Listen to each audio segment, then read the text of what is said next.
شما در قرعه کشی ما برنده شدیم. قرعه کشی برنده شدیم؟ بله.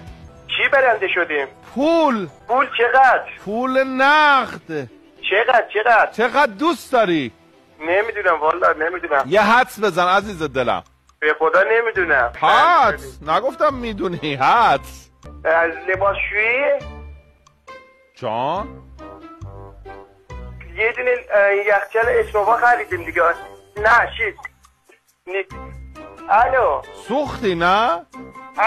الو من صدات نمیاد قطع میشه. اصلا من قرار نبود حرف بزنم، شما دارین حرف میزنی. بله بفرمایید. قرار بود حدس بزنی چقدر پول نقد بردی. شوکه شدم نمیدونم چقدر. شوکه شدی؟ میدونم. به جای شوکه شدم مثلا بگو 20 میلیون. 20 میلیون همونو که نمیگم. شما شغلتون چیه؟ رفتگرم، کارگر شهرداری. عزیز دلم 100 میلیون تومان مبارکت باشه. دستتون درد نکنه. خدا هرچی بهتون داده بهتون بده به خدا.